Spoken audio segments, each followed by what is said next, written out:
if I'm going to mentor, I'm going to do it that way. And that way is telling a young person, you've been so troublesome lately, we're going to get you a mentor. And the young person is going, so you have been studying my life, telling me I'm thinking I'm a problem. So that's what you actually thought of me this whole time. You thought I was the delinquent. And now you're trying to get me help. And so a lot of young people in secondary school really look down on this idea of mentoring, because it's like, you're only getting mentors because I'm a troublesome person. Wow. I think a lot of young people, and especially like, again, the uni goers, are invested in this fast life of like instantaneous gratification and just like getting whatever I want immediately. And if I don't, then I don't want it. I have a young person that just joined me this week for volunteering, but he said he admitted that my struggle is wanting things now. So I literally created a clothing brand called Seller GT, All in God's Timing. This is where that fostered of the idea of we have to take time, take back, literally to pause, take a second back and reevaluate whether this is within God's timing for you. Especially me personally, I have an impulsive nature where I have an idea, let me quickly go do it. Yeah. But then just stepping back a bit and actually talking to my mentor, what does he think? What advice did he give me towards doing? Hello, welcome back to Echoes of Our Community. This is a platform, a series of podcasts that we developed to let people know the stories that we're going to tell, the real stories from real people making real impact. And that is our ultimate goal, to make real impact. And so today I'm going to be talking to a lovely set of young people. He's young. Let me start. Apparently. He's young. Yeah. And so I'm going to be introducing them to you in a bit. But the topic today we're looking at is career mentorship, starting young. How important is that? If that's our focus, because it matters and it does help. We might not know how much it does, but we're going to be exploring that today. And we find out that some of the struggles that our young people have getting into university, getting into the right choices of career, getting to do what they want to do, they might not get that support. They don't know whether it feels right or it feels wrong. But these are the things we want to look at today. So I just want to give us a few statistics to let us know how important that is. And before I go on, my name is Margaret Taribo. I'm the host for this program, so I don't want to forget that. So a recent study found out that young people with mentors are 55% more likely to enroll in college, and mentoring reduces truancy. Mentored youth are 52% less likely to skip school. Mentored youth also volunteer. 78% more regularly will volunteer, and 130% are more likely to hold leadership roles in the future. Adolescents or teenagers who had mentors are 25% more likely to be employed full-time in young adulthood. Wow, what do you think about that? So that's where we're going to start today. Amazing. But before we go ahead, I'd just like to introduce to somebody that has been here before, Martin Vito. Back again. Yeah, he's back again. Yeah. I enjoy having him. So he's going to be, and we have two young men with us. We've got David and we've got Umar, and they'll be telling us their story as well, because they have been mentored well and they're still being mentored well. So do you want to tell us a bit more? Do you want to start with Umar? So my name is Umar Elsadi, and I guess my mentorship journey started back when I was in secondary school. That's where I met Martin Vito, my mentor, for like it felt like it was the perfect time, because for me, I was transitioning from being a youth into that teenagehood where it was like I needed guidance. I was going through a lot of hormonal changes as well. So again, feeling things I hadn't necessarily felt before, feeling emotions I hadn't necessarily felt before. And, as a man as well, it's like there's a lot of responsibility that we hold to control these things, right? And if, for me, I didn't grow up with my dad. So I came from a single parent household, grew up with my mum and like 5 other siblings as well. Wow. And then Are you the first? I'm the youngest. Okay. I'm the youngest, so I'm the last. And it was like, for me, even with all of those siblings, I still felt alone growing up. And I think it was due to that sort of age gap that between me and my other siblings. So it was like, I didn't feel necessarily connected to them. And a lot of them were sort of tied to some form of road life, So for me, I couldn't really connect with them Okay. because that was never sort of my calling, right? And when I met Sir, it fully like changed the direction from that I was heading down. I felt, anyways, because of the people I surrounded myself with. Before it kind of felt like I was there in a way, being desperate. You said you were heading down. Where were you heading to? I felt like the same path that my siblings were. So again, into that sort of road mentality of, selling drugs and all of these things that for me, I knew were wrong. But, in other people's lives, it's like, it's a way of life. It's normal. It's normal. Right. And they're trying to survive. And for me, it's like, I knew that wasn't for me with how I thought and how I saw things and how my heart was. So it was like when I met Sir, the moment he spoke, I just felt drawn to that speech. I felt drawn to that role model that he was sort of emitting. And for me, it was just like, it was a no-brainer to sort of stick with him. But others, what I noticed, saw him and also felt like, this guy's preaching. Why is he always preaching? He's always trying to tell me how to live my life. And I was like, are you guys not hearing that? Is you not hearing what he's actually saying? And for me, like, it couldn't be clearer that what he was saying. So you stuck to him. You just held on to it, because I found that in mentorships, that for a mentee and a mentor, you've got to run after. 1000%. Yeah, because sometimes I don't want to be a mentor that's going to be running after you. Yeah. Because I need, but you decided to run after him. Yeah. Had to. And I think it was definitely it was a mixture, but it was more me, because I think you kind of have to make that decision. Like him as a mentor, he can't make that decision for me.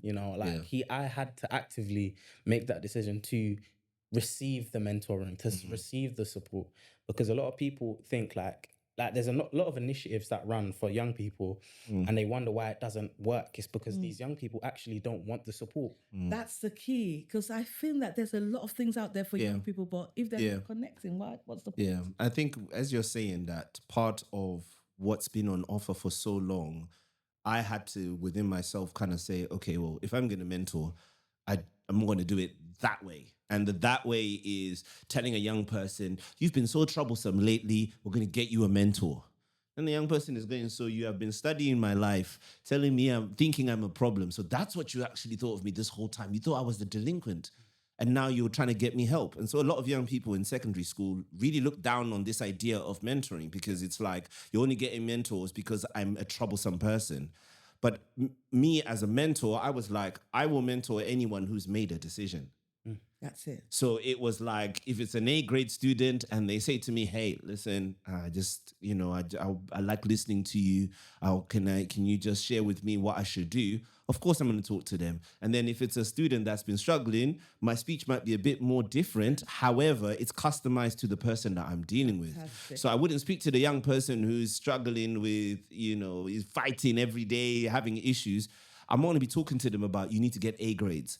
That conversation doesn't match. But what I'll do is I'll speak to the soul of the person, see how their world actually is, and then go, okay, if I could help change just one little thing, what could it be? And most times I'd say to the young person, I say, well, imagine talking to me every day for the next however long we're in school for. And then as soon as the young person goes, you know what? I think this is a better option. That's where you get that moment of clarity to go, okay, I got to make that change now. Okay. David, what's your story? My name's David. I think along the years of my life thus far, it's kind of like I see the effects of mentoring, how powerful it is now. Because I think when I met Mr. Vito in secondary, I was at a stage when I was year 8. You were year 7. Yeah. So he was actually in my year 7 science class. Okay. And I remember noticing him, the way he was sitting, not a troublesome person at all. But there was something about him that just kind of made your curiosity peak. Yeah. At that time, I didn't know that myself. No. Yeah. I felt like I was in a stage where I had so many different influences, my friends, online, my parents, but none of them like pushed me to go in a certain direction. It was just, just take this, whether to chat to girls, do all of this type of stuff. I just thought, this seemed like the only way forward, so I might as well. But I think even me at that time, in my heart, I could tell it's not something where it's like, this wouldn't sustain me. It's something I just do for now, I guess. But I think until I met Mr. Vito and he introduced me to the world of music and what and Retete, I thought, right, like, even if I'm not entirely sure, but this is what I should be, because at that stage, my mom was telling me I had to be a computer scientist.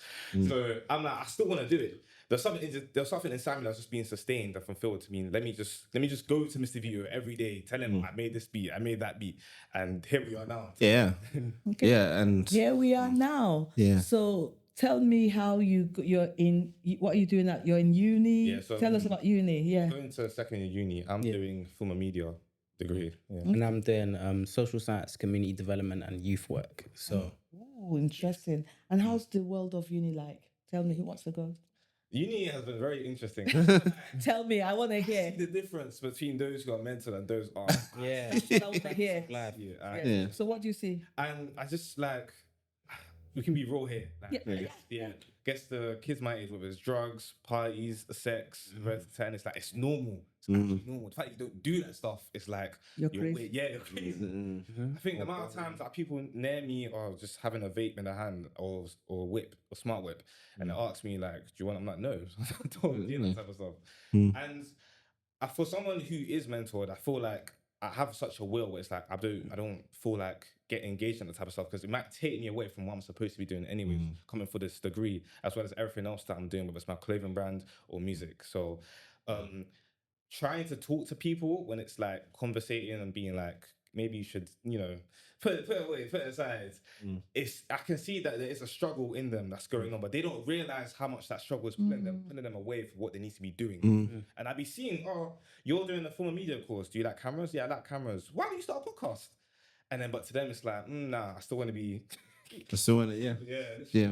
Wow. I think a lot of young people, and especially like again the uni goers, are invested in this fast life of like instantaneous gratification and just like getting whatever I want immediately. And if I don't, then I don't want it, or it's not worth it. It's not worth getting. And it's so crazy because with the mentorship from Sir, we always got taught anything worth doing takes time. I think that's a big issue we have with this generation about the timing and the. I have a young person that just joined me this week for volunteering, but he said he admitted that my struggle is wanting things now. Yeah. Has that been a problem? I think. Talk to me. Let's I feel like being almost every decision I made, I always had to factor in time, whether I'm just impatient with my businesses or with my personal life, whether it's relationships or so and so.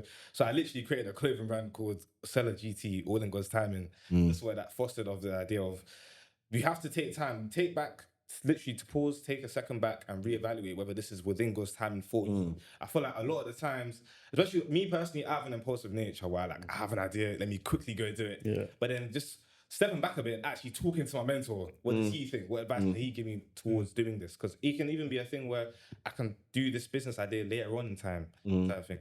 Yeah, and actually it's funny he says the whole God's timing thing. When I was younger, it was always about that. I was always like, okay, I want this, but is it in God's timing? Well, where does the idea of God's timing come from? You just kind of figure out that there are a lot of people that are going fast, but they're not going anywhere. Yeah. And it's like, I'm not trying to go fast, I'm trying to go right. So if I'm trying to go right, then I'm going to seem like a hesitant driver. I'm going to seem too cautious. I'm not fast enough. I'm asking too many questions. And what do you mean? Just take the drugs, do this, do that. And I'd always be thinking about consequences. Yeah. So in my mentoring process, I always try to give the team, the young people, an insight into potential outcomes. And then I go, so if you go this fast, this could happen. If you go this slow, this could happen, and you'll have time to think, and we would have regular feedback. So, I suppose another challenge there is looking at the fact that some young people, because this timing thing, gratification, and they don't get it. Don't you think that is where their mental health gets to? Because 1,000%. It doesn't happen. 1,000. It's not happened. Therefore, it's not worth it then. Yeah. I might as well go back to my drugs. I might I as mean, well go yeah, back to, because I can get those now. I can get them now. Yeah, I can- Tyler number, it's coming. Yeah, You know. it's the money, and then because of the way society is built as well, that we need the money. I can take care of my home. That's why I said, why do you want to go to school? Why do you want to go uni? Yeah. That's a waste of time, man. Yeah. Yeah. What do you Yeah. think? Yeah. A recent experience I went through where I was having those exact same thoughts was with my driving lesson. So I had 2 driving tests this summer and I failed both of them. And in the middle of that, I'm just thinking, damn, like my theory test is about to run out. I'm going back to uni, all the way back to Kent. I need to do it in London. I only have like a month left, and it's so much money to get a test again. Should I do it or not? Or should I wait? Because if I wait till next year, then I might lose the skill. It might be too late because I need to have a car now. So I'll be driving. You know. So I think I really have to slow down and you just speak to these guys about it. It's like, bro, you have a lot of time. Omar is 21 and still doesn't have his driver's license yet. Yeah. So I can live. live. And I think this also ties into like a phrase that I feel like my generation tends to say a lot about how like the period between your 16 and 18 is like your prime. Oh, tell me more. I need to hear more about that. 16 and 18. Why? That's the period of time when you can enjoy life the most. But I feel like that's such a lie. It's a lie. Yeah. I think it's the absence of heavy responsibility, because the only responsibility you have up until 18 is what? Education. And it's a big responsibility, but some people minimalize it. Some people treat it like it's very important. But those who are in between, which I call the in-betweeners, decide one day it's important, next day it's not. So 16, you think, your hormones have been raging for the last 4 years. Now, some people think that they're prime. The boys think that they're the strongest testosterone is running. The girls think that they're most beautiful at that time. They've got no other worries. They're not thinking about, oh, I got a baby, or I got family, I got this. They're just thinking it's either about education or money or boys. Education, money or boys. And that fluctuates in importance depending on where you are. When a child is told they're failing, that's when they go education is important. When the girls are about to go out, that's when they realize money is important. And when somebody is starting to feel jiggy in their body, they start to go, I need a relationship. And so those things fluctuate within those ages. 16 to 18. Yeah, it is so critical at that point. I think that's where maybe, and they'll tell you, potentially that was probably where we had some of our most challenging transitions. Tell me about those transitions. Yeah. Alex. So Exactly that. I met her when I was I was turning 16, and it was, again, a super pivotal moment because of the friendships I had at the time were all pushing that whole idea of, messing around with women and, partying and having fun, doing drugs and all of that. And that this is almost like the eclipse, the peak of life. And it's like, in my head, I was thinking, is this it? Yeah. And I didn't fully understand why I was thinking like that. But I think I'd always had like a mentality that was past my years. Because I couldn't necessarily have a meaningful connection with anyone my age. And then, when I had met Sir, it was almost like there was a click. And then I was thinking, well, why is that? And then as he began to fully communicate with me, and then he gave me books to read as well to kind of feed this hunger of like, what is life?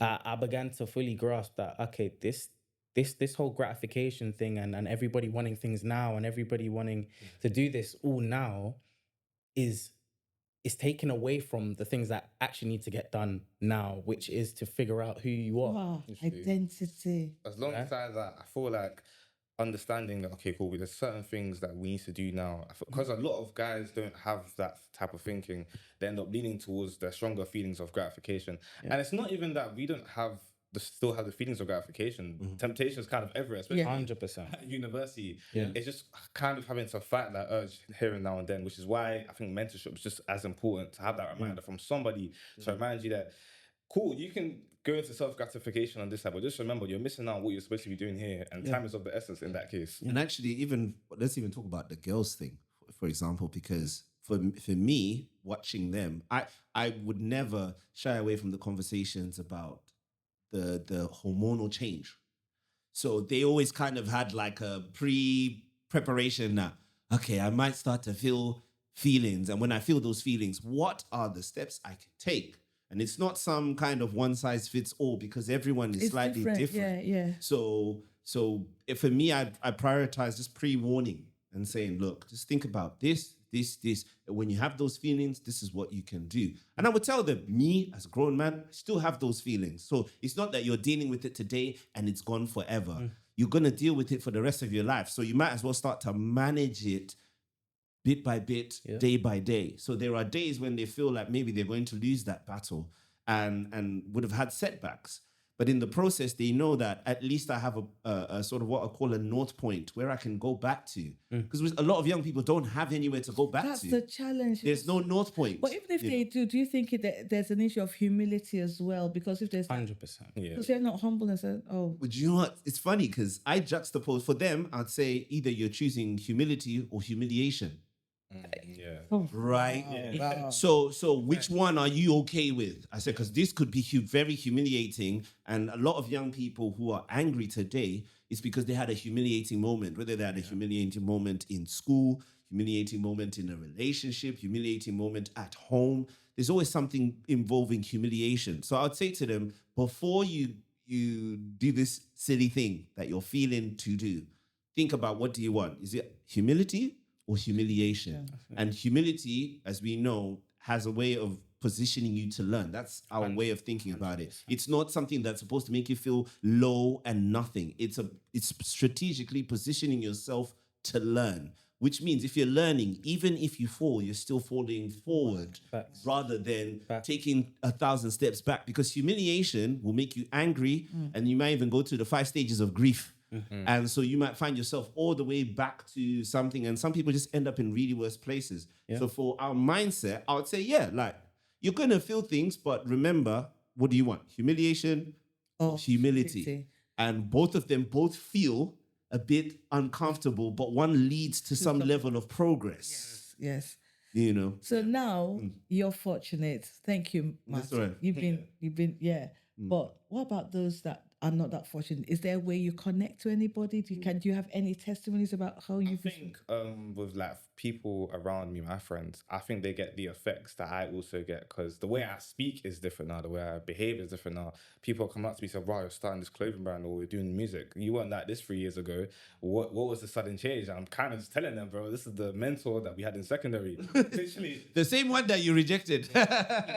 So it's kind of just, I understand there's going to be like, not everyone's going to have access to someone like that, but I want to position myself to be so like, that's it. That's very key, because it's not as if they might not, but you've done your job. The seed has been planted, but then David can absolutely. And I want to say something about how our mentoring process works. I say our because it's an ongoing experience. But what I tell them is, since you're being mentored, now you can see that, okay, as I'm being mentored, I can actually stand straight. I said, I want you to understand that in your world, you are the pillar. Now, the pillar, you being the pillar, you're receiving support. So that means you have some level of capacity to support others. So don't be surprised when some people look at you strange, like, why are you standing straight?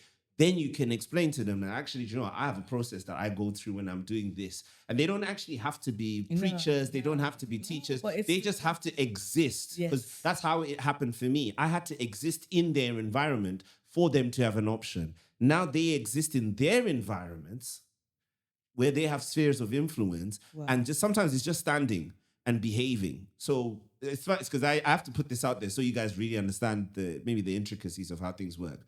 When Omar is going somewhere, there's a level of, and he tells me he's going, he doesn't just, if he tells me, he doesn't have to, but if he tells me, there's a level of preparation that I give him about where he's going. And I go, okay, look, so when you get into the room, this is how you're going to move. This is how you're going to communicate. This is how you're going to connect. Be on the lookout for people like this, especially after he's given me a full description. Same way with David. David, when you get into the room, make sure you're talking about this. These are the questions you should ask, because it's going to make you stand out. In your generation doesn't ask enough of these questions. You should ask, position yourself this way. By the time they get there, they're like, Vito, it was like you were there because you described, you gave us a virtual picture or an imaginative picture of what we may be walking into. So I was there, I had my camera and I did this, and then somebody's now starting to ask me to film. That type of thing. Because he went in prepared. David, the same thing. He goes in prepared mentally. especially when it's big things that could move them forward in some significant That is way. quite important, isn't know? it? So even at university now, you must have, yes, it's good that you have a mentor. What about disappointment? Have you felt? 100%. I think the biggest disappointment would have been I think the times when so the first time I didn't necessarily do as good in my grades, but I think that was actually because I kept my mentor out of the picture. Literally just kept my it divorced me. No, yeah. I think the first time I was just like, I let the whole world just kind of just take me. I was filming at the clubs. I was started preparing my clothing brand at that time. I was interacting, trying to get to know different types of people. And one of the conversations we had at that time, that was one thing I was struggling with, was connecting with other people because of how they would never have the same mindset as me when it comes to preparing to go certain places, or in terms of hobbies, what we like to do and what we don't like to do. And I even have to like teach myself to be patient with those type of people because it's like I was at the stage at one point where they don't have a mentor, and when I was like that, Sir probably thought the same thing. Like you need to start preparing, start developing this type of mindset. So developing that type of patience with them, even when they show me that they may not be ready for it right now. So yeah. Okay, Omar. Yeah, ironically, through majority of my experience at university, especially first year, like me and Sir maintained a very like strong relay loop. And I even said it before I started. I was like, yeah, me and Sir are going to university still. Yeah. With that idea of it's like having Sir in my backpack. And every time I enter the lesson, I'm taking him out and we're working on whatever the lesson is about, essentially. And it small things like for me in every class, I'll sit at the front because I want to take the most attention from the teacher if I need it, and I need to absorb the most amount of information regardless. And whoever thinks of me as nerdy or as like, why is he sitting at the front or then that's their business. And they'll soon see. And then ironically, halfway through, there would be people then sitting next to me at the front. And it was like I was starting a sort of wave. But I wasn't surprised because a lot of the time it looks, it's corny until it works. So it was until they started hearing the grades I was getting that, oh, maybe he knows what he's talking about. And yeah, that is so. that. So now, first year done. How does the future look like? And what do you have to tell people that are being discouraged at the moment? I've had people say they have to drop out, mental health and everything. What is your take on that? keep going. I think for me, for second year, it's looking really bright. Like I'm actually quite excited. I won't lie. I have friends, however, that are kind of in that situation where they do feel like they want to drop out, and and I'm just kind of telling them, keep pushing. Like if you honestly put yourself as your main priority, because when you make space for all these things that can take you away from what you're supposed to be doing, from what you're supposed to be doing at uni, revising, getting that degree, and exploring yourself, like you might see certain fruits of inside of you start to sprout as a result of that. So Yeah, definitely something along like similar to those lines of take the time back that life will snatch away from you and just break yourself down, like really looking into yourself and reflect on who you are and what the components are that build who you are. And then what then needs to happen to get yourself to that sort of next level. Because again, for me, it was all about, okay, what are my attributes? What do I specialize in?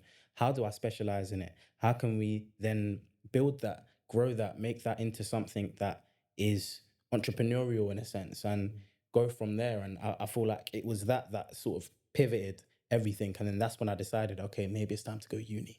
And for some, uni might not be the answer, but it's about just knowing yourself and still be mentored. Yeah. So you know what, guys, you've been fantastic today. I want to really say thank you. This has been Echoes of Our, and we've learned a lot. Any just one thing that you want to say about this?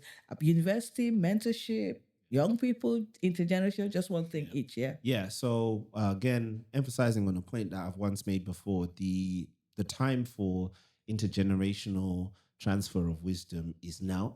I think there are too many adults in older generations who are somehow waiting for a miracle drink that the young people will drink and suddenly become mature. That's just not going to happen. Maturity happens when young people are exposed to high quality experiences beyond spending money and solving those problems, we need to be looking at relational connections that actually build mentalities Stepping in and stepping up. That's it. So that's what I want to say. And those who are going through educational challenges, you need a community. Find your community. It might be your local church. It might be a local youth group. It might be a society that takes up an interest or a hobby that you're part of. Go and connect. If you're in secondary school, do the same thing. Find the debate club. Find the music club. Go and be part of something where it's bigger than yourself. That way, the problems that you face, at home in different situations might feel less burdensome because you actually have outlets where you can express yourself. And then finding that community of people that think a similar way to you, that want to move forward, that want to progress, that is critical to how far you can end up going.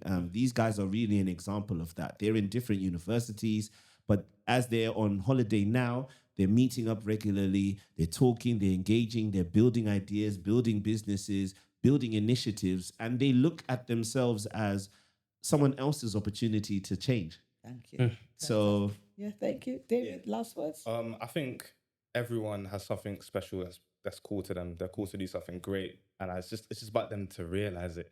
I want you guys to realize it specifically. And I'm sure everyone else around your family, your friends want you to realize that as well. It's just that time for you to wake up. Literally. Definitely. Don't take your greatness for granted. Wow. That one. That's it. So you've heard it today. Echoes of our community. I want to say thank you, guys. It's been fantastic. And there is hope for our future, really. Absolutely. So let's watch this place. Thank you for watching. Please like, share, and subscribe. And let's hear what you have to say about it. See you next time. Bye-bye. Take care. Bye. Bye.